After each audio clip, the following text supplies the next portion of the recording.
नमस्कार दोस्तों, आइए आपका स्वागत करते हैं आपके अपने channel maths by Sachin Yadav में। जैसे कि आप लोगों ने लास्ट वीडियो में देखा, अभी हमने एसएससी जीडी के जो प्रीवियस ईयर पेपर्स हैं उनके सेट पेपर उठा के करना स्टार्ट किया है। लास्ट वीडियो में मैंने 25 क्वेश्चंस को सॉल्व किया जो कि एसएससी जीडी में पहले आ चुके थे। आज फिर हमने कहा है कि हम इसी तरीके से इसको आगे कंटिन्यू करते रहेंगे और डेली 25 क्वेश्चन करेंगे जो हम पहले एसएससी जीडी के पेपर में आ चुके हैं।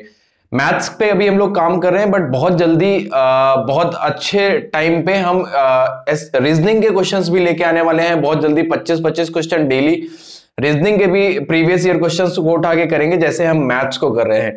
तो लास्ट टर्न पे जो हमने किया वो हमने 16 नवंबर का पेपर उठा के किया था 2021 का, और आज जो हम करने जा रहे हैं ये 17 नवंबर का पेपर है 2021 का। और ये जो 25 क्वेश्चन वहां पे आए थे आज हमने उनको उठाया। तो देखिएगा कि पहला क्वेश्चन जो लिया है वो क्या है हमारा, पढ़िएगा। और पहले भी मैंने कहा है कि करने से पहले आप क्या करिए, 1 to 25 सारे क्वेश्चंस के नंबर डाल लीजिए। 1 to 25 के नंबर डाल लीजिए और मेरे अटेम्प्ट करने से पहले सबसे पहले आप इन क्वेश्चंस को अटेम्प्ट करते चले और उसके बाद देखते जाइए कि एट द एंड 25 क्वेश्चंस में से कितने क्वेश्चंस हैं जो आपके सही हो रहे हैं। इससे आपको ये पता चलेगा कि आपकी मेहनत दिन पे दिन कितना इंप्रूव कर रही है। तो इस पे भी डेली काम करते चलिए, मैं बता रहा हूं उसके साथ साथ आप भी करते चलिए। पहले आप खुद से लगा के देखिए, उसके बाद जो हम बता रहे हैं उसको देखते चलिए और देखिए एट द एंड आपके कितने क्वेश्चन सही हो रहे हैं। तो देखिएगा आज पहला क्वेश्चन जो हमने लिया है वो क्या है, कैसे करना है इसको। पहले क्वेश्चन को ध्यान से करते चलिए, अच्छे अच्छे क्वेश्चन हैं। कह रहा है एक निश्चित धनराशि पर 5% चक्रवृद्धि ब्याज 5% वार्षिक दर पर 2 वर्षों के सीआई और एसआई के बीच अंतर 152 रुपए। तो अब आपको 2 वर्षों के सीआईएसआई का अंतर दे रखा है। मैंने इस सवाल को 2 तरीके से बताया आपको। पहला, रेट ऑफ इंटरेस्ट कितना दे रखा है, 5%। 5% की दर से 2 वर्ष की बात कर रहे हैं, 2 वर्ष की। तो एक काम तो हम ये करते हैं कि ट्रायंगल मेथड यूज करते हैं। 5% का मतलब कितना हो गया, 1/20, और 20 का स्क्वायर करेंगे तो प्रिंसिपल मैंने कहा आप कितने को मान लीजिए, 400 को। अगर आपने 400 को प्रिंसिपल मान लिया तो 400 का 5% या 1/20 करेंगे तो 20 और ये 1, ये ट्रायंगल मेथड हो गया जिसमें मैंने आपको बताया ये पूरा होता है सीआई, ये होता है आपका एसआई, और ये जो एक्स्ट्रा है ये क्या है, सीआई माइनस एसआई, ये होता है आपका सीआई माइनस एसआई। जिसमें से आपको 1 की वैल्यू सवाल में कितनी पता है, 152, 1 का वैल्यू 152, और आपने जो प्रिंसिपल माना है वो माना है 400। तो 400 का वैल्यू कितना हो जाएगा, 4 दूनी 8, 15 चौको 60, 60,800। कोई आंसर दिख रहा है आपको? जो दिख रहा है उसको टिक कर दीजिए। तो जो आपका आंसर हो गया वो कौन सा हो गया, सेकंड ऑप्शन। एक तरीका ये हो गया। इसी का सेकेंडरी मेथड बताते हैं। क्या किया, 5% को मैंने कहा कि फ्रैक्शन में ब्रेक किया, 1/20 इसका जो बेस है 2 साल की बात कर रहा है तो स्क्वायर करके प्रिंसिपल मान लिया 400 को। ट्रायंगल मेथड से मैंने क्या किया, इसको सॉल्व किया। 400 का 5% पहले साल का ब्याज, फिर ये साधारण ब्याज और ब्याज पे ब्याज 1 रुपए। अब यहां से ये सीआई माइनस एसआई, 1 का वैल्यू आपको पता था और 400 का वैल्यू निकाल लिया। ये तरीका है। एक आपको हमने बताया कि 2 साल के सीआई और एसआई अंतर के लिए r²/100 के बराबर कर दीजिए। आप जो अंतर दे रखा है आपको 152 रुपए दे रखा है वो आपने इसके बराबर कर लिया। आर का वैल्यू सवाल से आपको कितना देखने को मिल रहा है, 5%। तो 5 का स्क्वायर 25/100।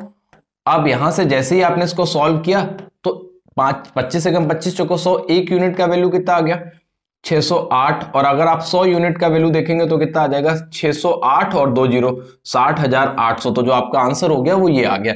चाहे तो आप इस वाले मेथड से करिए चाहे इस मेथड से करिए, दोनों से ही आपका आंसर जो आएगा वो कितना आएगा, 60,800 रुपए। तो ये पहले सवाल का आंसर हो गया। चलते हैं दूसरे सवाल की तरफ, देखेंगे दूसरा सवाल क्या है और करते चलिएगा। आप भी अटेम्प्ट जरूर करते चले हर एक क्वेश्चन को। दूसरा क्वेश्चन क्या कह रहे हैं, देखिए, पढ़िए और पढ़ के बनाने की कोशिश करिए कि क्वेश्चन कह क्या रहा है। आराम से कोशिश करो कि 30-40 सेकंड के अंदर आप इस क्वेश्चन को बना पाओ। कह रहा है ए एक निश्चित कार्य को 20 दिन में कर सकता है, और कह रहा है बी ए से 25% अधिक कार्यकुशल है और सी बी से 20% अधिक कार्यकुशल है। अगर ए और सी एक साथ 5 दिनों तक काम करते हो तो बी अकेले शेष कार्य को कितने दिन में पूरा करेगा। पहले आपसे कह रहा है कि बी ए से कितना अधिक कार्यकुशल है, 25%। तो अगर ए की कार्य क्षमता 4 है तो बी की कितनी होगी, 5। ये ए और बी की एफिशिएंसीज के रेशियो आ गए आपके। अब कह रहे हैं सी बी से 20% अधिक कार्यकुशल है। जो सी है वो बी से कितना अधिक है, 20% अधिक है। अगर सी बी से 20% अधिक है तो आप कर दीजिए कि सी की, अगर बी की क्षमता 5 है तो सी की कितनी हो जाएगी, ये इनके एफिशिएंसीज के रेशियो बन गए। फिर से दिमाग लगाइएगा, कह रहा है बी ए से 25% अधिक कार्यकुशल है और सी बी से 20% अधिक कार्यकुशल है, तो ये इनकी एफिशिएंसीज के रेशियो बन गए। ध्यान से समझिएगा, एफिशिएंसी का मतलब क्या होता है, कार्य क्षमता का मतलब क्या होता है, ये हम लोगों ने बनाया क्षमता के रेशियो, और क्षमता का मतलब क्या होता है, एक दिन में किया गया कार्य। तो आपसे कह रहा है एक काम को 20 दिन में पूरा करता है, ए एक दिन में कितना कर रहा है 4, और 20 दिन में टोटल काम कितना आ गया, टोटल वर्क कितना आ गया 80, टोटल वर्क आ गया आपका 80, है ना। अब ये काम कराना किससे है, ए और सी से पहले 5 दिन। ए और सी एक दिन में कितना काम करते हैं, 6 और 4 10, तो 5 दिन में कितना करेंगे 50। 80 में से 50 काम हो गया, तो बचा कितना काम, बचा आपका 30 काम। और ये जो 30 काम करना है ये कराना किससे है, बी से। तो अगर बी से कराना है और बी की एफिशिएंसी कितनी है, बी की एफिशिएंसी आप देखेंगे 5 है, तो अगर बी से कराना है तो कितने दिन में हो जाएगा, 6 दिन में। तो जो आपका आंसर हो जाएगा वो कितना आ जाएगा, 6 दिन। तो इसका सही आंसर जो आप टिक करेंगे वो कौन सा टिक करेंगे, 6 दिन। एक बार फिर से समझेंगे, पहले आपने कार्य क्षमताओं के रेशियो बना लिए, अब आपको पता है कि ए पूरा कार्य 20 दिन में कर लेगा। अगर ए पूरा काम 20 दिन में करेगा, ए एक दिन में 4 काम कर रहा है, 20 दिन में पूरा काम करेगा, तो टोटल वर्क कितना आ गया 80। अब ये टोटल वर्क कराना कैसे है, पहले ए और सी को 5 दिन तक कराना है। ए और सी एक दिन में 10 कर रहे हैं, तो 5 दिन में कितना करेंगे 50। 80 में से 50 काम हो गया, तो बचा कितना काम 30, और ये जो बचा हुआ 30 काम है ये हमें कराना किससे है, बी से कराना है। तो बी एक दिन में 5 कर रहा है, तो 30 कितने दिन में कर लेगा, 6 दिन में। तो जो आपका आंसर आ जाएगा वो कितना आ जाएगा, 6 दिन। ये इस सवाल का आंसर हो गया। देखिएगा भाई कितने लोगों का सही हुआ है। चलते हैं अगले सवाल की तरफ, तीसरे नंबर की तरफ। देखिएगा क्या कह रहे हैं, ये देखिए एलसीएम एचसीएफ का क्वेश्चन है। क्या रहा है, ध्यान से पढ़ कर करने की कोशिश जरूर करें कि क्या रहा है सवाल। कह रहा है कि 1420 और 1780 के बीच, 1420 और 1780 के बीच, इनके बीच में कोई एक नंबर है जो कि 10, 15, 24, 32 इससे भाग दिया जाए, 10, 15, 24 और 32 से भाग दिया जाए, तो हर बार कितना शेषफल बचे, 7 शेषफल बचे। तो सबसे पहले इससे भाग दिया जाए, तो सबसे पहले इनका एलसीएम निकाल लिया जाए। और एलसीएम निकालने के लिए सबसे बेस्ट मेथड हमने आपको बताया कि 2 का मैक्सिमम पावर देखें। 2 का मैक्सिमम पावर देखेंगे तो आपको 32 मिलेगा, 3 का मैक्सिमम पावर देखेंगे तो आपको 3 मिल जाएगा, और 5 का मैक्सिमम पावर देखेंगे तो कितना मिल जाएगा 5। अगर किसी को एलसीएम निकालने का ये तरीका नहीं पता तो आप लाइन खींच के एलसीएम निकालिए। तो जैसे ही आपने मल्टीप्लाई किया तो 32 पंचे हो गया 160, और ये हो गया 480। एलसीएम कितना आ गया 480। अब हमें जो वैल्यू चाहिए वो कहीं ना कहीं इनके बीच में चाहिए, 1420 और 1780 के बीच में, और ये 480 है। तो अगर हम इसका 3 टाइम्स कर देते हैं तो ये हो जाएगा 1440, और हमें इनके बीच में ये नंबर मिल गई। तो लेकिन हमें ये नहीं बताना है कि हर बार 7 शेषफल बचना है, तो 7 उठा के जोड़ दीजिए। तो जो हमारी संख्या x बनी वो कितनी बनी, 1447। कितनी बनी, 1447। अब हमें x के अंकों का योग चाहिए, तो 7 4 11, 11 4 15, 15 1 16, तो अंकों का योग कितना आ गया 16। एक बार फिर से समझिएगा, कह रहा है 1420 और 1780 के बीच एक नंबर है x, एक संख्या है x, जिसे 10, 15, 24 और 32 से डिवाइड करने पे हर स्थिति में शेषफल 7 प्राप्त हो। तो सबसे पहले वो संख्या देख लीजिए जो इनके बीच में आ रही, तो 1440, और हर बार 7 शेषफल आएगा तो +7 कर दीजिए, तो संख्या कितनी बची 1447। अब इसके सम ऑफ डिजिट्स चाहिए, तो अंकों को उठा के जोड़ लीजिए, तो जो आंसर आ जाएगा वो कितना आ जाएगा 16। वो इस सवाल का सही आंसर हो गया। तो ये हो गया आपका तीसरा क्वेश्चन। चलते हैं चौथे क्वेश्चन की तरफ। चौथा क्या कह रहा है, ध्यान से करते चलिए, बहुत अच्छे और बहुत आसान सवाल दे रखे। कह रहा है एक वस्तु का अंकित मूल्य 10% और 5% की क्रमिक छूट देने के बाद वे 1420 रुपए में बिकी। तो कह रहा है एक वस्तु के अंकित मूल्य पर 10% और 5% की छूट देने के बाद आपको क्या क्या पता है, ध्यान से समझिएगा कि एक वस्तु के अंकित मूल्य पर 10% और 5% की क्रमिक छूट देने के बाद पहले 10% का एक डिस्काउंट दिया गया, फिर 5% का एक डिस्काउंट दिया गया, उसके बाद वे 3420 रुपए में बिकी। तो 2 तरीके से आप कर सकते हैं, एक सक्सेसिव डिस्काउंट से कर सकते हैं और एक नेट चेंज से कर सकते हैं। तो 10% का डिस्काउंट तो 10 से 9, और 5% का डिस्काउंट तो 20 से 19। सारे लोगों को यह पता है कि डिस्काउंट कैसे निकालते हैं। 10% का मतलब हो गया 1/10, तो मतलब 10 रुपए पे 1 का डिस्काउंट। तो अगर एमआरपी 10 है तो सेलिंग प्राइस कितना हो जाएगा भाई 9, और ये 2 सक्सेसिव है। तो शुरुआत में जो सेलिंग प्राइस रहा होगा वो 200, और ये देखेंगे तो 9 × 19 मतलब 171। इस 171 का वैल्यू सवाल में आपको 3420 रुपए पता है। तो 1 यूनिट का वैल्यू आपको सीधे सीधे दिख रहा है कि 20 हो जाएगा। तो इसका पूछ रहा है एमआरपी कितना रहा होगा, तो 20 इंटू 200 करेंगे तो एमआरपी कितना आ जाएगा, 4000 रुपए।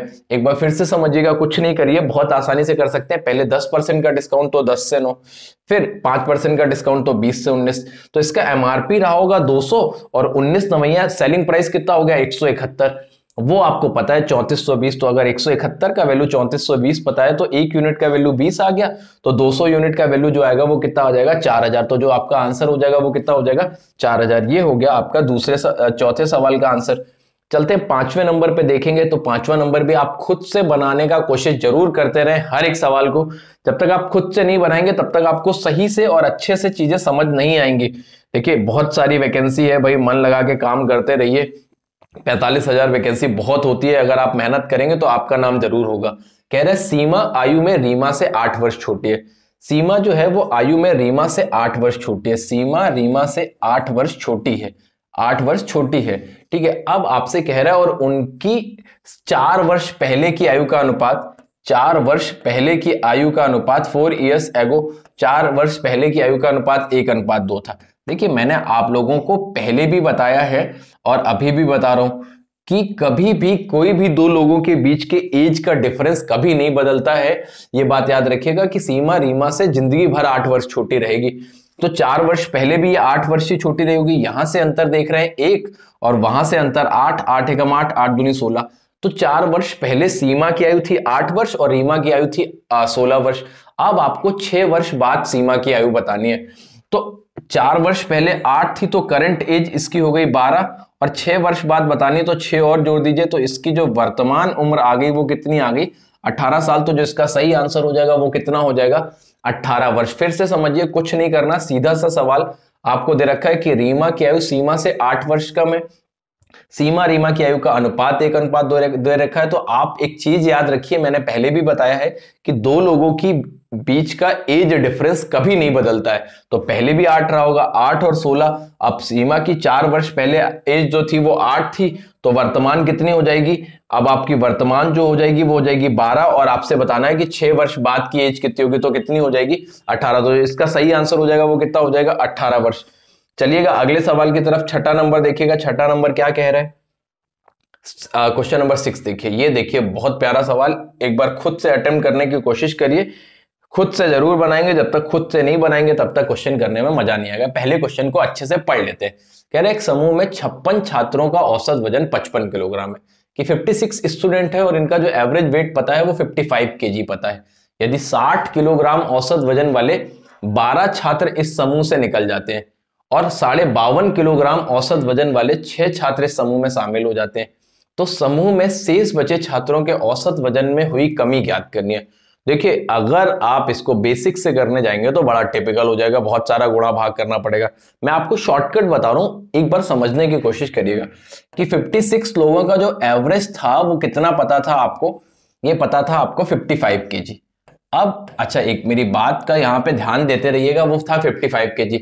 यदि कह रहे हैं 60 किलोग्राम औसत वजन वाले 12 छात्र इस समूह से निकल जाते हैं, 60 किलोग्राम औसत वजन वाले 12 छात्र इस समूह से निकल जाते हैं, तो अब देखिए 60 किलोग्राम वजन वाले 12 लोग जा रहे हैं, 12 लोग, 60 वाले 12 लोग जा रहे हैं। तो यहां से एक मैं तुमको दिमाग देना चाहता हूं कि अगर वेट ज्यादा वाले लोग जा रहे हैं, ज्यादा वेट वाले लोग जा रहे हैं, तो जो बचे हुए लोग हैं उनका एवरेज वेट डाउन हो जाएगा। अच्छा 1 पे 5 वेट ज्यादा वाले जा रहे हैं, तो 12 पे कितने वाले ज्यादा जाएंगे 60 वाले, तो 60 लोग ज्यादा, सॉरी ये जो जाएंगे ये 60 क्या करके जाएंगे, कम करके जाएंगे। अगर 1 पे 5 किलोग्राम लेके जा रहे हैं तो 12 पे कितना कम करके जाएंगे ये लोग, 60 किलोग्राम कम करके जाएंगे। इसके बाद जो नए लोग आए हैं, ये लोग गए हैं, ये लोग निकल गए और 6 लोग नए आ गए।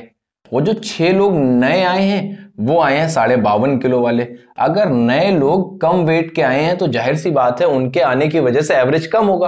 और 1 पे कितना कम हो रहा है 2.5, तो 6 पे कितना कम होगा 15, यहां से कम होगा। तो टोटल इस पूरे प्रोसेस के बाद 75 किलोग्राम वेट कम होगा, 75 किलोग्राम वेट कम होगा। लेकिन लोग 12 लोग चले गए, 6 लोग आ गए, तो टोटल में से 6 लोग कम हो गए। थे 56 लोग, 6 लोग कम हो गए, तो अब बचे कितने लोग, इफेक्ट कितने लोगों पे पड़ेगा, 50 लोगों पे। जैसे ही आप डिवाइड करेंगे तो 25 दूनी 50, 25 से 75, तो एवरेज जो कम होगा वो कितना कम होगा, 1.5। तो जो इसका आंसर आ जाएगा वो सेकंड ऑप्शन। समझने की कोशिश करेंगे, एक बार फिर से समझेंगे क्या करना है। कि आपको क्या पता था कि 56 लोगों का एवरेज जो पता था वो आपको पता था कि 55 किलोग्राम है, ये आपको सबसे पहले पता था।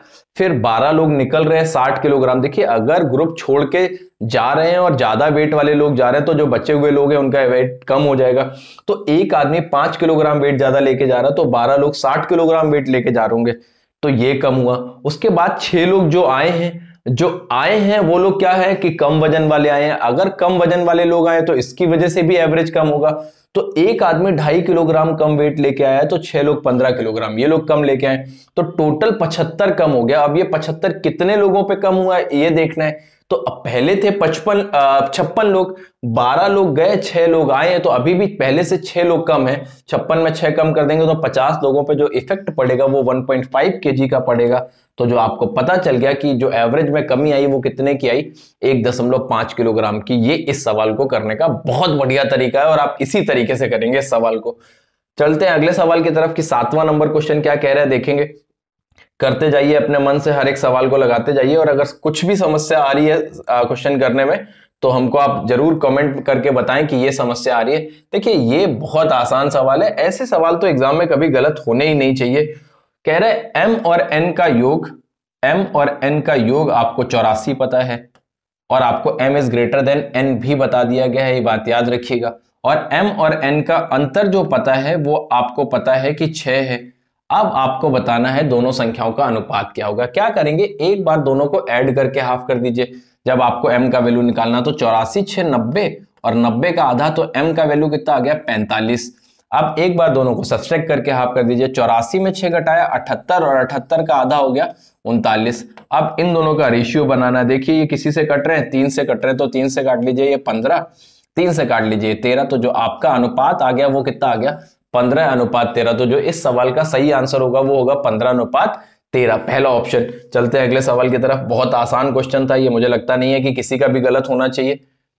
ये देखिए ये बहुत अच्छा सवाल, थोड़ा सा इनमें ये ऐसे सवाल है ना जिनको आप इतना अच्छे से करके जाएं कि वहां पे बिना पेन चलाए बन जाए। पहले मैं इसको करने का तरीका बताऊंगा और फिर बताऊंगा कि इसको आप हमेशा याद रखेंगे कि करना कैसे है। कह रहा है 6, 8, 10 सेंटीमीटर भुजाओं वाले 3 घनों को पिघलाकर एक नया, देखिए 3D आकृति में याद रखिएगा कभी भी एक आकृति से दूसरी आकृति बनाई जाए, मैंने लास्ट वीडियो में भी बताया था, तो वॉल्यूम सेम होते हैं और घन का आयतन होता है भुजा क्यूब। तो 6 की क्यूब वाला और 8 क्यूब वाला और 10 क्यूब वाला, इन तीनों घनों को मिलाकर एक बड़ा घन बनाया गया, उसकी भुजा हमने a मान ली a क्यूब। इनको उठा के जोड़ेंगे तो 6 का क्यूब हो गया 216, 8 का क्यूब हो गया 512, और 10 का क्यूब कितना हो गया आपका 1000।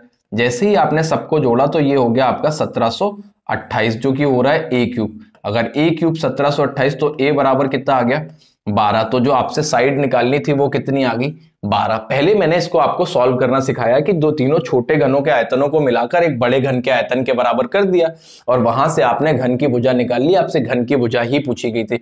लेकिन एक और छोटी सी बात बता रहे हैं जिसको आप हमेशा याद रखेंगे कि कभी भी अगर 3, 4, 5 सेंटीमीटर के मल्टीपल में अगर कोई घन बनता है तो जो बड़ी भुजा होगी उसकी वो जो होगी वो 6 के मल्टीपल में होगी। जैसे इसी को देखिए, ये 6, 8, 10 है, ये इसका 2 गुना है, तो 6 का 2 गुना भुजा कितनी हो जाएगी 12। हो सकता है आगे आपको इसका 3 गुना कह दिया जाए, 9, 12 और 15। अगर 9, 12, 15 कह दिया जाएगा तो भुजा कितनी होगी 18। ये सारे इसके 3 गुने हैं तो ये भी 3 गुना हो जाएगा। हो सकता है इतना बड़ा हो कि आप क्यूब कर ही नहीं पाएंगे, तो आप लॉजिक याद रखेंगे। लाइक ये कह दिया गया 45, 60 और 75 सेंटीमीटर वाले 3 घनों को पिघलाकर एक बड़ा घन बना दिया गया। अब 45, 60, 75 वो 3, 4, 5 के 15 गुना है, तो 6 का 15 गुना कितना हो गया 90। तो जो आपका आंसर आ गया वो कितना आ गया 90। क्योंकि अब 45 का क्यूब, 60 का क्यूब और 75 का क्यूब कैलकुलेशन में इतना टाइम हो जाएगा कि आप कर नहीं पाएंगे। हो सकता है कभी पॉइंट में दे दिया जाए कि 12 3 36, अब आपको ये दे रखा है 3.6, ये दे रखा है 4.8 और ये दे दिया आपको 6। अब आपसे कह दिया कि अब आपको ये बताना है कि वो जो बड़ा घन बनेगा उसकी भुजा बनानी है, और इन तीनों को पिघला के बनाया गया। ये देखिए ये इन तीनों के 1.2 टाइम्स है, तो इसका 1.2 टाइम्स करेंगे तो कितना हो जाएगा 7.2। याद रखिएगा इस तरीके के सवालों में ये लॉजिक लगता है, इसको दिमाग में रखिएगा। अभी ये बहुत आसान था तो हमने आपको सोल्यूशन करके दिखा दिया, और इसका आंसर क्या आएगा 12। कोई भी समस्या लगे तो जरूर बताएं। चलते हैं अगले सवाल की तरफ। ये था 8वां नंबर क्वेश्चन। चलते हैं 9वें नंबर क्वेश्चन की तरफ। तो 9 नंबर क्वेश्चन क्या है, देखिए ध्यान से पढ़ के इसको करने की कोशिश करिए। क्या रहा है सबसे पहले वो देखिए। तो आपसे 9 नंबर क्वेश्चन में ये कह रहा है कि एक ट्रेन की चाल 110 किलोमीटर प्रति घंटे है, यह 20% बढ़ जाती है और फिर ट्रेन एक समान चाल से चलती है। ट्रेन चालक गति कम करो का संकेत देता है, इसलिए वह उस समय की ट्रेन की चाल को 40% कम कर देता है। देखिए चाल थी इसकी 110 किलोमीटर प्रति घंटे, फिर इसने क्या किया, अपनी चाल को 20% बढ़ा दिया। 20% बढ़ा दिया, अगर इसने अपनी चाल को 20% बढ़ा दिया तो 110 का 20% निकालेंगे तो 22 बढ़ा दिया, तो अब इसकी चाल कितनी हो गई 132। जब इसकी चाल 132 हो गई तो फिर ट्रेन चालक ने संकेत किया कि स्पीड कम करो। स्पीड कम करो तो 40% कम कर दिया। 40% अगर स्पीड कम कर दी तो बची कितनी 60%। अब इसका 60% निकाल लीजिए। 6 दूनी 12, 13 छंग 78, 1 79 और 10 से भाग दोगे तो 79.2 किलोमीटर पर आवर। अब जो ट्रेन चल रही है वो किस स्पीड से चल रही है 79.2 किलोमीटर पर आवर से। बहुत आसानी से कर सकते हैं, करने का तरीका जो है वो फॉलो करिएगा ये वाला। 110 से 20% बढ़ाई तो चाल कितनी हो गई 132। फिर 132 से 60% कम कर दी तो जो बची चाल वो कितनी हो गई 79.2। कोई करना चाहता है तो सक्सेसिव से कर सकते हैं कि एक बार 5 से 6 कर लीजिए, 20% बढ़ाई गई, फिर 40% कम की गई तो 5 से 3, 25 से 18 हो गई। 25 की वैल्यू आपको 110 पता है और 18 की वैल्यू निकाल लीजिए। ये करिए, वहां से कैलकुलेशन थोड़ा सा टफ हो सकता है। तो जो आपका आंसर आ गया वो थर्ड ऑप्शन। देखिएगा कितने लोगों का सही हुआ है। चलते हैं अगले सवाल की तरफ। 10वां नंबर देखते हैं कि क्वेश्चन क्या लिया हुआ है हमने। 10वें नंबर पे आते हैं। ये कह रहा है एक वस्तु को 170 रुपए में बेचने पर 15% की हानि होती है। यदि इसे 206 रुपए में बेचे तो कितने परसेंट का लाभ होगा। तो चलिए ठीक है, पहले सीपी निकालिए। आपको दोनों ही सेलिंग प्राइस पता है। 170 रुपए में बेचने पर कितने परसेंट की हानि होती है 15% की हानि होती है। अच्छा 15% की हानि का मतलब आप लोग बहुत अच्छे से समझते हैं कि क्या होता है। 15% का मतलब 3/20, और इसको डायरेक्ट याद रखा करिए कि 20 से कितना होता है 17। ये सीपी है एसपी। 17 का वैल्यू सवाल में आपको 170 रुपए पता है, तो एक यूनिट का वैल्यू कितना हो गया 10 हो गया। एक यूनिट का वैल्यू 10 हो गया तो 20 का यूनिट का वैल्यू कितना हो जाएगा 200। तो आपको सीपी कितना मिल गया 200। अब आपकी कोई चीज 200 रुपए की है और आप बेच रहे हैं 206 रुपए 40 पैसे की, तो अब आप देख रहे हैं इसमें फायदा कितना हो रहा है 6.4 रुपए का। कितने पे 200 पे। तो हमें 100 पे देखना है कि कितने परसेंट का फायदा होगा। डिवाइड करेंगे तो आप बहुत सीधा सीधा देख पा रहे हैं कि कितने परसेंट का फायदा हो रहा है। 3.2% का क्या हो रहा है प्रॉफिट हो रहा है। तो आप देखिए 3.2% का प्रॉफिट कोई ऑप्शन दे रखा है तो ये फोर्थ ऑप्शन। तो जो आपका आंसर सही हो रहा है वो कौन सा ऑप्शन सही हो रहा है फोर्थ ऑप्शन। फिर से समझिएगा करना क्या है, 170 रुपए में बेचने पे 15% की हानि होती है, तो 20 से 17 वहां से कॉस्ट प्राइस निकाल लिया। ये सीपी आ गया। सीपी जो आया वो कितना आया 200 रुपए। अब 200 रुपए की चीज खरीदी गई और 206 रुपए की बेची गई तो सेलिंग प्राइस ये हो गया। प्रॉफिट हो रहा है 6 रुपए 40 पैसे का। 200 पे 100 पे कितने का प्रॉफिट होगा 3.2% का। तो कितने प्रतिशत का लाभ आ जाएगा 3.2% का। ये हो गया आपका 10वां क्वेश्चन। चलते हैं 11वें क्वेश्चन की तरफ। देखिए क्या लिया गया है 11वां क्वेश्चन। ये भी देखिए प्रॉफिट लॉस का क्वेश्चन है। पढ़िएगा, करना क्या है ध्यान से पढ़ के करने की कोशिश करिए। हर एक सवाल देखिए आपका जीडी के एग्जाम में पूछा हुआ सवाल है, तो हर एक सवाल आपके लिए बहुत इंपॉर्टेंट है। कह रहा है किसी वस्तु के अंकित मूल्य पर 12.5% की छूट देने पर कोई दुकानदार इसे 805 रुपए में बेचता है। यदि उसने ये छूट ना दी होती तो इस पर 15% का लाभ कमाता। वस्तु की सीपी बताइए। चलो बहुत बढ़िया, 12.5% की छूट देता तो 805। 12.5% की छूट का मतलब 8 से 7।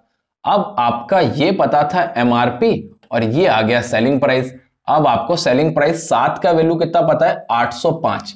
अगर 7 यूनिट का वैल्यू 805 पता है तो एक यूनिट का कितना हो जाएगा, दिमाग लगाइए। 11 7 70, बचा कितना 3, तो ये हो गया 115। तो इसका जो एमआरपी रहा वो कितना हो गया 15 8 120, 8 एकम 8 एक 9, 920 रुपए। एमआरपी कितना था 920। और अगर ये एमआरपी पे बेचता 920 रुपए में बेचता तो 15% का लाभ कमाता। 15% का लाभ मतलब 20 से 23। अब इस 23 का वैल्यू आपने एमआरपी का वैल्यू देख लिया वो कितना था 920, तो एक यूनिट का वैल्यू कितना आ गया 40। तो 20 यूनिट का वैल्यू कितना हो जाएगा, 4 दूनी 8, 800 रुपए। तो जो आपका आंसर हो जाएगा वो कितना हो जाएगा, 800 रुपए। अगर नहीं समझ में आया है किसी को तो हम रिपीट करके एक बार फिर से बता देते हैं।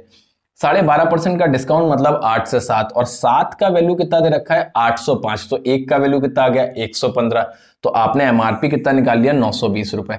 अब कह रहा अगर हम उस पर छूट ना दें, छूट ना दें मतलब एमआरपी को सेलिंग प्राइस बना दें।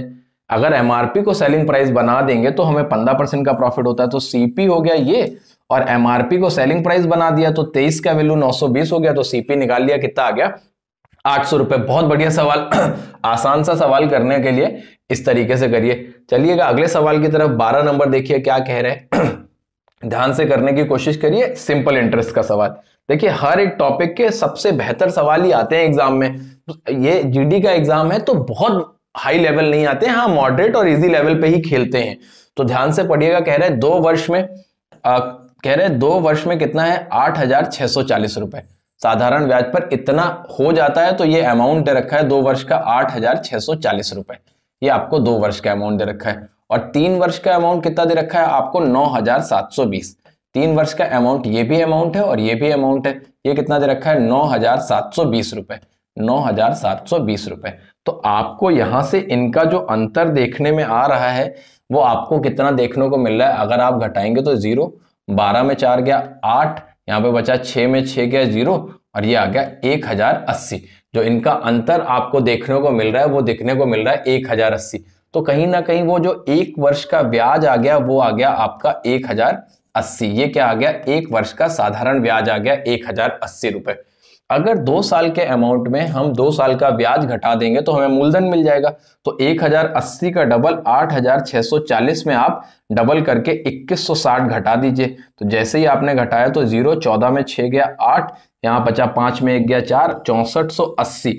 ये जो आ गया वो इस सवाल का क्या आ गया, मूलधन आ गया। देखिए किसी ऑप्शन में ये आंसर दे रखा है आपको, मूलधन क्या आ गया, 6480। तो देखिए 2 ऑप्शन दे रखे।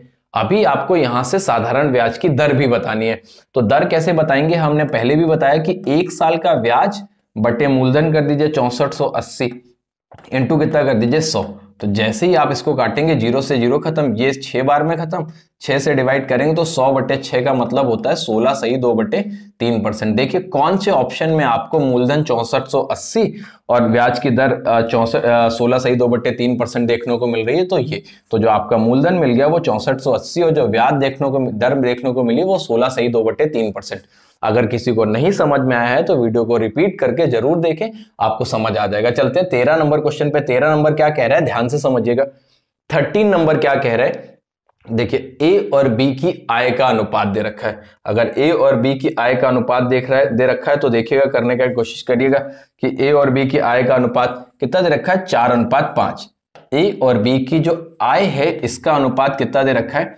देखिए ऐसा एक क्वेश्चन आपने लास्ट वीडियो में भी देखा था, तो ऐसे क्वेश्चंस को बहुत अच्छे से करके देखिए जाइए। और इनके व्यय का अनुपात कितना दे रखा है, वो दे रखा है आपको 2:3। ये 2:3, ये 4:5। और इनकी बचत दे रखी है, ए की बचत दे रखी है 7200 रुपए और बी की बचत दे रखी है 6000 रुपए। ये दे रखी है और पूछा क्या गया है, ए किया है। ऐसे सवालों को करने के लिए एक बहुत अच्छा तरीका होता है क्रॉस मल्टीप्लीकेशन। 4 3 12, 5 दूनी 10, 12 में 10 घटाया तो कितना आ गया 2, और आप यहां से घटाएंगे तो 6 दूनी 12 और इसका 2 हो जाएगा 21,600। 3 दूना 6, 3 सत्ते 21,600 और 21,600 में 12,000 घटाएंगे तो जो आपका आ जाएगा वो आ जाएगा 9,600। तो 1 यूनिट का वैल्यू देखेंगे तो आप देख पाएंगे 4800। तो आपको 4 यूनिट का वैल्यू बताना है तो इंटू 4 कर लीजिए इधर और इंटू 4 कर दीजिए इधर। 0 0 4 8 32 चलेगा, 3 4 चौको 16, 3 कितना हो गया 19। तो जो आपका आंसर आ गया वो कितना आ गया 19,200। ये इस सवाल को करने का सबसे बेहतर तरीका होता है कि आपको आय का रेशियो पता था, व्यय का रेशियो पता था, क्रॉस मल्टीप्लिकेशन 4 3 12, 5 दूनी 10, अंतर 2 का, इनका मल्टीप्लाई 6 दूनी 12, ये हो गया 21,600, इनका अंतर देखा तो 9,600, 1 यूनिट का वैल्यू 4800 आ गया। तो आप बहुत आसानी से देख सकते हैं। बाकी रेशियो बराबर करके भी ये क्वेश्चन किए जाते हैं, तो आप रेशियो बराबर करके भी कर सकते हैं। कि कैसे रेशियो बराबर करके कर सकते हैं, वहां से भी आप दिमाग लगा सकते हैं कि बिल्कुल टिपिकल नहीं होगा, आप वहां से भी निकाल सकते हो। तो ये 13 नंबर क्वेश्चन हो गया। चलते हैं 14 नंबर पे। 14 नंबर क्या कर रहा है, कह रहा है देखिएगा, ये देखिए 14 नंबर। ऐसे सारे सवालों को करने की कोशिश जरूर करिए, बहुत बेहतर बेहतर सवाल दे रखे हैं। देखिए आप कितने 25 में से क्वेश्चन सही कर पाते हैं। कह रहे हैं पी ने क्यू को एक लैंप 20% लाभ पर बेच दी। तो पी ने क्यू को एक 20% लाभ पे बेच दी, तो 100 रुपए की मान लीजिए लैंप थी, उसने क्यू को उठा के 120 की बेच दी। तो भाई क्यू ने उसी लैंप को 30% के लाभ पर पी को बेच दिया, क्यू ने फिर पी को बेच दिया, क्यू ने अब की बार क्यू ने 30% लाभ पे, तो मतलब 36 रुपए कमा के इसको बेच दिया 156 रुपए का। अच्छा कह रहा है कि जिससे उसे 108 रुपए का लाभ हुआ। देखो पी इससे फायदा उठाया था 20 रुपए का, और क्यू ने इससे फायदा उठा लिया 36 रुपए का, 36 रुपए का। अब आपसे ये कह रहा है कि पी ने मूल इसका भुगतान कितना किया था।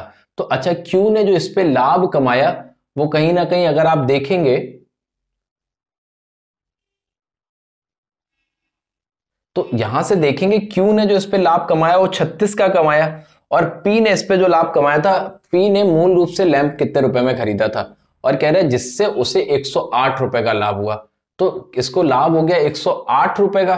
तो अगर 108 रुपए का 36 का वैल्यू आप 108 रुपए यूज करेंगे तो एक यूनिट का वैल्यू कितना आएगा, ये आ जाएगा आपका 3। तो 100 का वैल्यू कितना आ जाएगा, 300 रुपए। कितना आ जाएगा, 300 रुपए। बट इस सवाल को थोड़ा सा सोच समझ के करें। 300 रुपए आपका जो आंसर आएगा वो कितना आएगा, 300 रुपए। ध्यान से करिएगा इसको। इसका आंसर कितना आ गया, 300 रुपए। जो इसका सही आंसर हो गया वो क्या हो गया, 300 रुपए। चलते हैं अगले सवाल की तरफ। आसान सवाल है, कुछ मत करिए। आपसे कह रहे हैं इसने इसको 20% लाभ पे 20 को बेच दिया, इसने इसको 156 का बेच दिया, तो क्यू ने इस पे जो प्रॉफिट कमाया वो कितने का कमाया, 36। और 36 का वैल्यू 108 दे रखा, तो एक यूनिट का वैल्यू 3 आ गया। तो पी ने उसे कितने में खरीदा था, 100 का वैल्यू बताना है, 300 रुपए। यही इसका क्या हो गया, आंसर हो गया। चलते हैं 15 नंबर क्वेश्चन पे। 15 नंबर क्या कह रहा है, देखिए बहुत आसान सिंप्लीफिकेशन का क्वेश्चन, आप आराम से कर सकते हैं। और हमें नहीं लगता इसमें इस सवाल में पेन चलाने जैसी कोई जरूरत है, अगर दिमाग सही से चलाएंगे। आपने देखा सबसे पहले आपको ऑफ सॉल्व करना, तो 7 में 21, 21 और 6 कितना हो गया, 27, 27 में 5 घटाया 22, और 22 डिवाइड 2 ऑफ 11 का मतलब भी कितना होता है, 22। 22 डिवाइड 22 का मतलब कितना आ गया, 1। तो जो इसका आंसर आ गया वो कितना आ गया, 1। फिर से देखिए कुछ नहीं करना, आसान। सबसे पहले आप क्या करेंगे, ऑफ 7 में 21, 21 6 कितना हो गया, 27। 27 में 5 घटाया 22, 22 ये आपका ब्रैकेट वाला सॉल्व होकर 22 आया, बाहर लगा डिवाइड का साइन, और 2 ऑफ 11 को पहले सॉल्व करेंगे तो ये हो गया आपका 22। 22 बटे 22 का मतलब कितना हो गया, जो आपका आंसर आ गया वो कितना आ गया, 1। तो इस सवाल का जो सही आंसर होगा वो कितना होगा, 1। चलते हैं अगले सवाल की तरफ। अगला क्या कह रहा है, 16 नंबर देखिएगा। देखिए कुछ एक दो सवाल तो बहुत सरल दिए ही जाते हैं। देखिए उसी में एक ये हो गया आपका, ये भी बहुत सरल क्वेश्चन है, दिमाग लगा के आप आसानी से कर सकते हैं। आपसे कह दिया गया कि सोनी और गीता मिलकर किसी काम को 8 घंटे में पूरा करती हैं, जबकि कह रहे हैं कि आरती अकेले से 12 घंटे में पूरा करती है। सोनी और गीता एक साथ मिलकर इसे 8 घंटे में पूरा करती है और आरती अकेले से 12 घंटे में पूरा करती है। तो गीता अकेले से कितने देर में पूरा करेगी। मेरे हिसाब से इस क्वेश्चन में कुछ टाइपिंग मिस्टेक दे रखी है, क्योंकि तीनों नाम अलग अलग दे रखे हैं। तो गीता अकेले का आप कैसे निकालेंगे, तो देखिए अकेले निकाल ही नहीं सकते हैं ऐसे तो आप। तो अगर गीता का निकालना है तो ये जो आरती दे रखा है, आरती की जगह जो दिया होगा वो सोनी का दिया जाएगा, कि सोनी कितनी देर में करती है, 12 घंटे में। तो 8 12 का एलसीएम कितना आ गया, 24। इनकी क्षमता आ गई 3 और इसकी सोनी की कितनी आ गई, 2। तो गीता की क्षमता हो गई 1, तो 24 बटे 1 कितनी देर में करेगी, 24 घंटे। तो इसमें सवाल में एक छोटा सा मिस्टेक दे रखा है, क्योंकि आरती की जगह यहाँ पे नाम सही कर लीजिएगा, गीता कर लीजिएगा, कि सोनी और गीता एक काम को मिलकर 8 घंटे में पूरा करती है, और गीता अकेले इसको 12 घंटे में पूरा कर सोनी अकेले से 12 घंटे में पूरा करती है, तो गीता अकेले से कितनी देर में करेगी। थोड़ा सा टाइपिंग मिस्टेक है, इसको सही करिएगा। बहुत आसान सवाल है, इतना आसान है कि आप आसानी से कर सकते हैं। 17 नंबर पे आते हैं। 17 नंबर क्या कह रहा है, ध्यान से समझिए। ये वही सवाल जो हमने सबसे पहला क्वेश्चन किया, बट देखिएगा, कर लीजिएगा। इसको आप r² बटे 100 से करें, बहुत जल्दी आता है आंसर। r² बटे 100 करेंगे तो 8 × 8 आपको दर पता चल गई, अपॉन 100 बराबर, क्योंकि 2 साल का अंतर दे रखा है तो 144 कर लीजिए। 8 से काटा तो कितना हो गया, 18। 4 से काटेंगे 4 दूनी 8 और ये 25। इसको काट लीजिए 2 से 9, तो 1 यूनिट का वैल्यू कितना आ गया, 25 9 225। अब आपको वैल्यू चाहिए 100 का, तो कितना हो जाएगा, 22,500। कितना हो गया, 22,500। एक बार फिर से समझिएगा, हमने सबसे पहले सवाल में आपको बताया था कि 2 साल के CISI के अंतर को आर स्क्वायर बटे 100 के बराबर आप रख सकते हैं 2 वर्ष के CI माइनस SI के डिफरेंस को, और यहां से आप 100 का वैल्यू अगर निकाल लेंगे तो वही आपका आंसर हो जाएगा। सॉल्व कर लिया, आपका आंसर क्या आ गया 22,500। तो जो इस सवाल का सही आंसर होगा वो कितना हो जाएगा 22,500। ये 17 नंबर का क्वेश्चन का आंसर हो गया। चलते हैं 18 नंबर पे। एक एक क्वेश्चन बहुत अच्छे से लगाते चलिए। कह रहा है एक संख्या में 25% की कमी की जाती है, फिर 25% की वृद्धि की जाती है। देखिए ये बहुत आसान सवाल है, कुछ लोग इसको डायरेक्ट लगाना जानते हैं। 25% की वृद्धि और 25% की कमी की जाती है, तो उसमें हुई वृद्धि या कमी का प्रतिशत। पहले 25% की वृद्धि की गई, नेट चिन्ह लगा लीजिए, फिर 25% की कमी की गई तो -25, और अब आपको बताना है प्लस माइनस, माइनस 25 इंटू 25 कितना हो गया 625 बटे 100। तो जैसे ही आप देखेंगे तो ये 25 से 25 खत्म, देख रहे हैं माइनस का 6.25%, तो देख रहे हैं 6.25% की कमी हो रही है। तो जो आपका आंसर सही हो गया वो कितना हो गया 6 सही 1/4। और दूसरी चीज आपको पता है, अगर कभी भी इक्वल वृद्धि और कमी होती है तो आपको हमेशा पता है ऐसे केस में आर स्क्वायर बाई 100% की हमेशा क्या होती है कमी। तो बिना पेन चलाए आप डायरेक्ट बता सकते हैं कि 25 का स्क्वायर कितना हो गया 625, और अगर 625 हो गया, अगर इसमें 100 की कमी हो गई तो 625 बटे 100 अगर आप करेंगे तो कितना हो जाएगा 6.25% की कमी हो जाएगी। आप डायरेक्ट कर सकते हैं 6.25% की क्या हो जाएगी कमी हो जाएगी। ये हो गया आपका 18 नंबर क्वेश्चन। चलते हैं 19 नंबर क्वेश्चन पे चलते हैं। 19 नंबर क्वेश्चन क्या कह रहा है देखिएगा। कह रहे हैं रघु और रमन, ये पढ़िएगा क्वेश्चन, पढ़ के करने की कोशिश करिए, बहुत आसान सवाल है, अगर अच्छे से करेंगे तो आराम से कर पाएंगे। कि रघु और रमन एक निश्चित बराबर दूरी को तय करने के लिए 10 किलोमीटर प्रति घंटे और 8 किलोमीटर, एक है रघु और एक है रमन। रघु और रमन ये लोग किस किस स्पीड से चल रहे हैं, एक चल रहा है 10 किलोमीटर पर आवर की स्पीड से और दूसरा चल रहा है 8 किलोमीटर पर आवर की स्पीड से। ये कह रहा है एक साथ चलना शुरू करते हैं और कह रहा है एक निश्चित बराबर दूरी। अगर बराबर दूरी तय करने जा रहे हैं, मैंने बहुत बार बताया है, अगर बराबर दूरी का क्वेश्चन बन जाता है तो चाल का अनुपात और समय के अनुपात जस्ट एक दूसरे के अपोजिट्स होते हैं। तो यहां से अगर आप चाल का अनुपात देखेंगे रघु और रमन का तो ये हो जाएगा 5-4, और अगर आप समय का अनुपात देखेंगे रघु और रमन का तो ये कितना हो जाएगा 4-5। अगर आप यहां से देख रहे हैं तो कितना पहले पहुंच रहा है रघु रमन से 1, और सवाल से देख रहे हैं तो कितना पहले पहुंच रहे हैं 30 मिनट। तो अगर 1 का वैल्यू 30 मिनट है तो 4 का वैल्यू कितना हो गया 120 मिनट। अब 120 मिनट का मतलब 2 आवर्स, कितना हो गया 2 आवर्स। अब आपसे पूछ रहा है वो दूरी बताना है। दूरी बराबर क्या होता है चाल इंटू समय। जो चाल आपको पता है रघु की वो पता है 10, और जो समय पता चल गया वो 2, तो 10 इंटू 2, तो जो दूरी हो जाएगी वो कितनी हो जाएगी 20 किलोमीटर। तो जो सही आंसर हो जाएगा वो कितना हो जाएगा 20 किलोमीटर। बहुत आसानी से कर सकते हैं इस क्वेश्चन को भी। तो ये हो गया आपका 19 नंबर, आप आराम से इससे करिए। देखिए 20 नंबर, ये थोड़ा सा ठीक क्वेश्चन है ना, ये देखिए 3D का क्वेश्चन है, पढ़िएगा और एक बार बनाने की कोशिश करिए। आसान क्वेश्चन कह रहा है 10 सेंटीमीटर त्रिज्या वाले 12 गोलाकार गेंदों को को ऊपर तक पानी से भरी हुई बाल्टी में डुबोया जाता है। बाहर निकले हुए पानी को 20 सेंटीमीटर त्रिज्या वाले एक बेलनाकार जार में एकत्र किया जाता है, तो जार में पानी की ऊंचाई कितनी होगी। देखिए तो वो जो उन 12 गोलाकार गेंदों का आयतन होगा वो जो बाहर निकलने वाले पानी के आयतन के बराबर होगा। तो गोलाकार, गोले का मतलब 4/3 पाई आर क्यूब।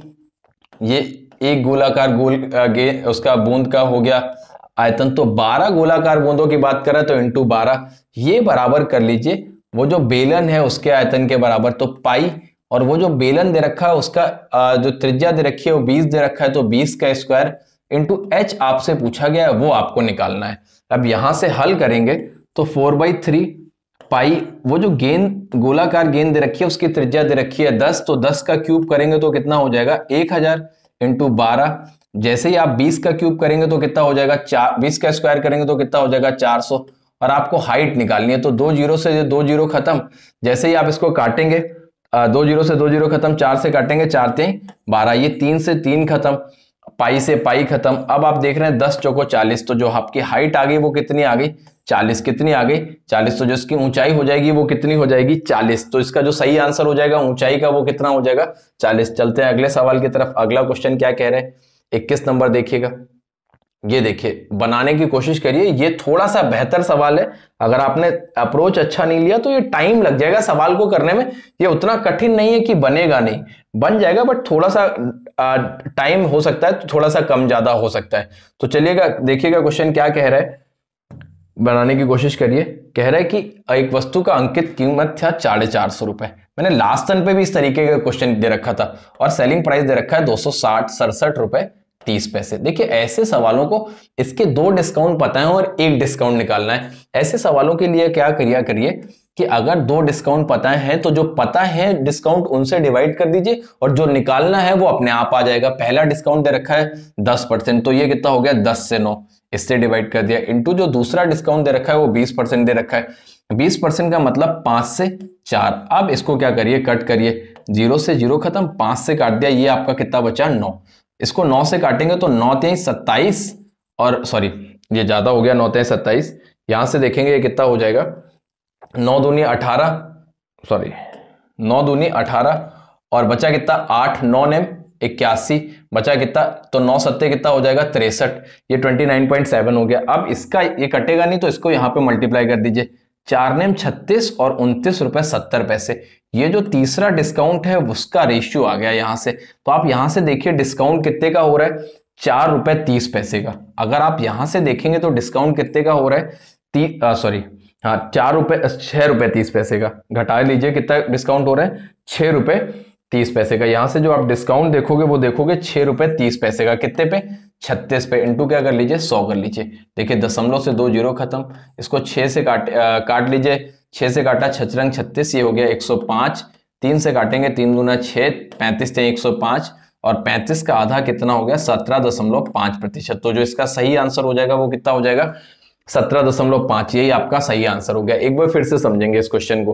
कह रहा है ये इसका एमआरपी था और ये इसका सेलिंग प्राइस था। एमआरपी और सेलिंग प्राइस पता थे, पहला डिस्काउंट दे रखा है 10%, दूसरा नहीं पता उसको खाली छोड़ दीजिए, तीसरा 20%। मैंने कहा जो जो पता है उनसे डिवाइड कर दीजिए। तो जो पता थे 10% का पता था 10 से 9 कर दिया, 20% का पता था 5 से 4 कर दिया। अब जो बचा है वो निकालने वाला वो आपको यहां से मिल गया। तो तीसरा डिस्काउंट 36 की चीज 29 रुपए 70 पैसे में बेचेगी, तो डिस्काउंट कितने का हुआ 6 रुपए 30 पैसे का, और कितने पे हुआ 36 पे। तो जो तीसरा डिस्काउंट का परसेंटेज आ गया वो कितना आ गया 17.5। तो जो इसका सही आंसर हो गया वो 17 पॉइंट कितना हो गया 5। तो अगले पे चल रहे हैं 22 नंबर पे। देखिएगा 22 नंबर कह रहा है शांत जल में एक नाव की चाल 10 किलोमीटर प्रति घंटे। देखिए ये बहुत अच्छा सवाल है, इसको दिमाग लगा के करिएगा। मैं 2 तरीके बताऊंगा इसको करने के, आपको जो बेहतर लगे वो करिएगा। कह रहा है शांत जल में एक नाव की चाल 10 किलोमीटर प्रति घंटे है।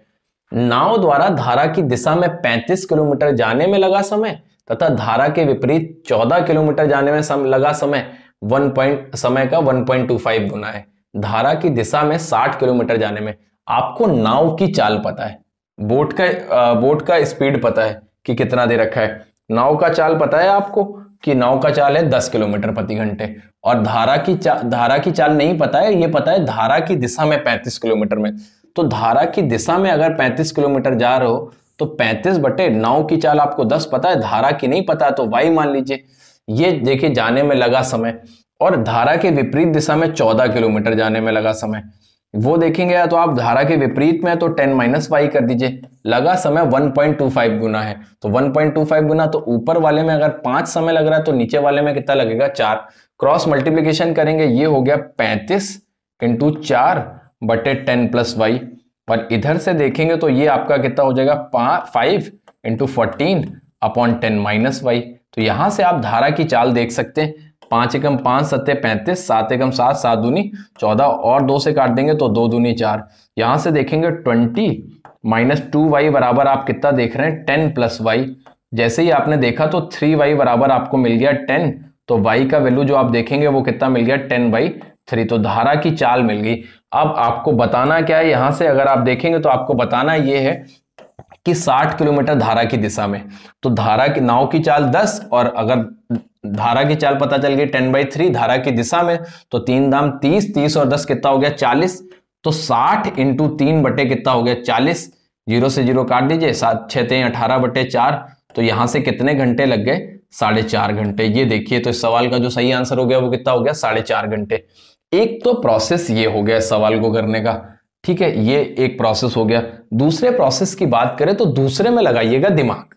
कह रहे हैं धारा के, इधर ध्यान से समझिएगा, मैं आपको अलग समझाने की कोशिश कर रहा हूं, इसी में यहीं पे साइड में बहुत अच्छे से समझने की कोशिश करना। आसान सा तरीका बताए दे रहे हैं हम आपको, एक और आसान तरीका बताते हैं सवाल को करने का।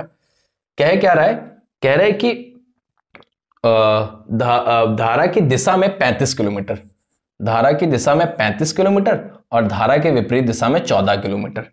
इतने में जाने में, दिमाग लगाइएगा, इतना जाने में इसको इससे कितना टाइम गुना लगता है, 1.25 गुना। तो यहां पे अगर 4 टाइम लग रहा है तो यहां पे कितना टाइम लग रहा होगा, 5। देखिए अगर दूरी बराबर होती तो हम क्या कर देते कि चाल के अनुपात को पलट देते। तो अगर ये 35 किलोमीटर है और ये 14 किलोमीटर है, अगर ये 35 किलोमीटर होती तो 2.5 गुना दूरी होती, अगर 2.5 गुना दूरी होती तो 2.5 गुना समय भी लगता, 2.5 गुना समय लगता तो ये हो जाता समय कितना, 10। ये टाइम का रेशियो है, समय का अनुपात 10 हो जाता। अगर ये 10 हो जाता तो इनके रेशियोज क्या हो जाते समय के, 1 2। अगर दूरी समान कर लिए तो दूरी समान कर ली 2.5 का गुणा करके, तो अब रेशियो 1 2। तो चाल का अनुपात कितना हो जाता, 2 1। चाल का अनुपात 2 1। ये किसकी आ गई, धारा की दिशा में चाल और ये धारा के विपरीत दिशा में चाल। तो दोनों को जोड़ के आधा करेंगे तो 3/2 ये आपकी नाव की चाल, 1/2 धारा की चाल। ये कट गया। नाव की चाल 3 की वैल्यू आपको 10 पता है, तो धारा की चाल 1 की वैल्यू आप देख सकते हैं 10/3। अब आपको नाव की चाल 10 पता थी, धारा की चाल 10/3 मिल गई, तो ये धारा की दिशा में चाल आ गई और जाना कितना है, 60 किलोमीटर। इसको सॉल्व कर लीजिए तो कितना आ जाएगा, अभी हम थोड़ी देर पहले सॉल्व कर चुके हैं, 4.5 आवर। एक तरीका ये हो गया, ये रेशियो से बना सकते हैं, बट इसके लिए बहुत अच्छा दिमाग लगाना पड़ेगा आपको। ये हो गया 22 नंबर क्वेश्चन। चलते हैं आगे बढ़ते हैं, अगर नहीं समझ में आया तो रिपीट करके समझने की कोशिश करिएगा। 23 नंबर पे आते हैं। देखिए एक बहुत छोटा सा सवाल दे रखा है, बट कोई भी सवाल छोटा समझ के उसको छोड़े नहीं, पूरा अटेम्प्ट करके अच्छे से करने की कोशिश करें। कह रहा है 15 मीटर और 12 मीटर भुजा वाले कमरे के फर्श को पक्का कराना तो कितने वर्गाकार टाइल्स लगेंगे, कितने आवश्यक वर्गाकार टाइल्स लगेंगे। तो देखो अगर आप 15/12 का देखने जा रहे हैं तो दिमाग लगाइए कि इनका अगर आप HCF निकालेंगे तो वो कितना आ जाएगा, 3। तो जो वर्गाकार टाइल्स लगेगा वो 3/3 का लगेगा और कमरा जो है वो 15/15 का है। तो कितने टाइल्स लगेंगे, 5 यहां से, 3 यहां से काट दीजिए, तो टोटल जो टाइल्स लग रहे हैं वो 5 चौको कितने लग रहे हैं, 20। तो जो आपका सही आंसर हो जाएगा वो कितने टाइल्स लग जाएंगे, 20। ऐसे सवालों में हमेशा याद रखिएगा, सबसे पहले आपको वर्गाकार टाइल्स की जो लेंथ निकालनी है वो कैसे निकालेंगे, दोनों का HCF निकाल के। तो 15 और 20 का HCF, 15 और 12 का जो आप HCF देखेंगे वो 3 आ जाएगा। 3/3/3 के वर्गाकार टाइल्स लगेंगे 15/12 के कमरे में। तो जैसे ही आपने डिवाइड किया, ये 5 ये 4, पांचों को कितने लग गए, 20। आसानी से कर सकते हैं, कुछ नहीं करना है ना। बढ़ते हैं अगले सवाल की तरफ, 24 नंबर की तरफ। आराम आराम से करते चलिए, कोई दिक्कत नहीं है। देखिए 24 सिंप्लीफिकेशन, बॉड मास, बहुत बार बताया आपको कि बॉड मास का यूज करना है, यूज करिए बॉड मास। जो पहले करना है, तो अगर आप चाहे तो पहले क्वेश्चन नोट कर लें। क्या दे रखा है, 75/30। स्पीड का बहुत ध्यान रखें कि सवाल सही टाइम पे आने चाहिए आंसर, नहीं तो फिर फायदा क्या है क्वेश्चन करने का। डिवाइड 9/14 और -3 होल 1/3, इसको लिख लीजिए 10/3 और इसको लिख लीजिए 3 एकम 3 में 2 गया 5/3। अब लगाइए दिमाग, अब इसका मान पूछा गया है, तो ये तो एकदम अलग है ना, 75/30। तो 75/30 को अगर आप समझदारी दिखाएंगे तो आप कितना लिख सकते हैं, 15/6 या 15×75, 15 दूनी 30, 5/2। 75/30 5/2 माइनस, पहले ब्रैकेट सॉल्व करेंगे, 3/4 और फिर ऑफ लगा है। जैसे ही आप ब्रैकेट सॉल्व करेंगे तो ये 14/9 हो जाएगा। तो 5/7 इंटू 14/9 करेंगे तो ब्रैकेट में है क्योंकि ये, तो ये हो जाएगा। और माइनस 10/3 और 5/3 को घटाएंगे तो बचेगा कितना, 5/3। यहां से 7 दूनी 14, ये 10/9 हो गया। तो बचा कितना, 5/2 माइनस 3/4। अब इंटू ये कितना हो गया, 10/9। दिमाग लगाइए, 3 एकम 3 और 3 3 का 9। यहां से हल करेंगे तो 2 दूनी 4 और 2 पंचे 10। ये कितना हो गया, माइनस का 5/3। ये 5/2, ये -5/3, 5/2 माइनस 5/3 और ये कितना हो गया, आपका हो गया माइनस का 5/6। ये हो गया 5/6। तो अगर आप इन दोनों को सॉल्व करेंगे तो ये हो जाएगा 15/6। 15/6 को हल करेंगे तो 5/2। तो ये तीनों मिला के कट जाएंगे। जब आप सॉल्व करेंगे तो आंसर कितना आ जाएगा? 0। तो इस सवाल का जो सही आंसर होगा वो कितना होगा? C option. क्या होगा? Third option. जैसे ही आप इन दोनों को जोड़ेंगे 5/3 और 5/6 को, तो ये हो जाएगा माइनस माइनस वाले जोड़ के 5/2 माइनस का। अब 5/2 में से 5/2 खत्म हो गया तो कितना बन गया? 0। बहुत आसान सवाल है। पूरा रूल फॉलो करें, पहले ब्रैकेट सॉल्व करें, फिर ऑफ सॉल्व करें और आराम से करते चले जाएंगे तो जो आपको आंसर मिलेगा वो कितना मिलेगा? 0। चलिएगा अगले सवाल की तरफ बढ़ेंगे। 25 नंबर क्वेश्चन देखिए, ये आखिरी क्वेश्चन है इस सेट का। देखिएगा कैसे करना है। पहले एक बार अटेम्प्ट करिए खुद से, वीडियो पॉज करके, उसके बाद हम देखेंगे कि करेंगे कैसे। आराम से कोशिश किया करिए कि किसी भी क्वेश्चन को करने में 30-40 सेकंड से ज्यादा ना लगे। कोई बहुत अच्छा क्वेश्चन है तो आप ले सकते हैं थोड़ा सा ज्यादा टाइम, लेकिन बहुत सरल सरल क्वेश्चन होते हैं जो 10 सेकंड 12 सेकंड में भी लगते हैं। तो एक आध सवाल अगर 1-1.5 मिनट लेगा तो कोई दिक्कत नहीं है, लेकिन कोशिश किया करिए कि 30-40 सेकंड के अंदर आप काफी 60 से 70% क्वेश्चन को करें। कह रहे एक समूह में 24 व्यक्तियों का औसत वजन 72 किलोग्राम है। 24 व्यक्तियों का औसत वजन कितना दे रखा है आपको? 72 किलोग्राम। इनका जो एवरेज पता है वो कितना पता है? 72 kg। अब पढ़ते जाइएगा क्वेश्चन कह रहा है। कह रहा है 78 किलोग्राम वाले 3 व्यक्ति समूह से निकल गए। तो जो लोग निकले हैं वो 78 किलोग्राम वाले 3 लोग निकले हैं। 78 किलोग्राम वाले 3 लोग समूह से निकले हैं, ये जो लोग निकल रहे हैं। और 4 लोग आ गए 75 किलोग्राम वाले। 75 किलोग्राम वाले 4 लोग आ गए। तो देखिए ये बहुत बढ़िया सवाल कि निकल रहे हैं, तो वो जो निकल रहा है वो आदमी, एक आदमी 6 किलोग्राम ज्यादा वाला जा रहा है तो इंटू 3, और जो आदमी आ रहा है, अब भाई 6 किलोग्राम ज्यादा लेके जाएगा तो एवरेज डाउन होगा। अब जो आ रहा है वो आ रहा है 3 किलोग्राम ज्यादा वाला। कितने लोग आ रहे हैं? 4। तो आप देखेंगे 6 तेई 18 और 4 तेई 12। अगर देखेंगे तो -6। अब ये -6 कितने लोगों पे होगा? अगर दिमाग लगाएंगे कि 24 भाई थे आपके, 3 लोग निकल गए, 4 लोग आ गए, तो एक लोग बढ़ गया ना, एक लोग बढ़ गया तो 25 लोगों पे। तो क्या इफेक्ट डालेंगे? ये क्या होगा? एवरेज इनका क्या हो जाएगा? 4 छंग 24, 25 चौको 100, तो ये कितना हो गया? 0.24 इनका एवरेज क्या हो जाएगा? कम हो जाएगा। एवरेज था कितना? 72 किलोग्राम, और 0.24 कम कर देंगे तो बचेगा कितना? 71.76 किलोग्राम। फिर से समझिएगा कि किया क्या, ध्यान से समझने की कोशिश करिए कि 24 लोगों का एवरेज वेट कितना था? 72 किलोग्राम। और 78 किलोग्राम वाले 3 लोग जो हैं वो ग्रुप को क्या कर रहे हैं? छोड़ के जा रहे हैं। और 75 किलोग्राम वाले 4 लोग आ रहे हैं। तो जो जा रहे हैं वो 6 किलोग्राम ज्यादा वेट वाले आ रहे हैं, तो जाहिर सी बात है कि एवरेज जो होगा वो डाउन हो जाएगा।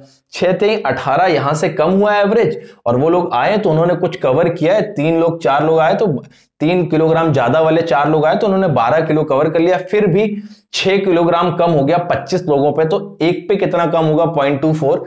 एवरेज 72 था, 0.24 कम कर देंगे तो जो बचेगा वो कितना बचेगा? 71.76। तो जो इसका सही आंसर हो जाएगा वो 71.76 किलोग्राम हो जाएगा। तो ये थे आज के आपके 25 क्वेश्चन, जिसमें आपने बहुत अच्छे हर टाइप का, हर टॉपिक का लगभग एक क्वेश्चन देखा। अब आप ये जरूर कमेंट करके बताएंगे कि 25 में से आपके कितने क्वेश्चन सही हुए। अगर वीडियो समझने में कोई भी समस्या आ रही है तो आप हमको कमेंट सेक्शन में वो भी बता सकते हैं। और अगर वीडियो पसंद आ रहा है तो उसको लाइक शेयर सब्सक्राइब करना बिल्कुल ना भूलें। Thank you very much.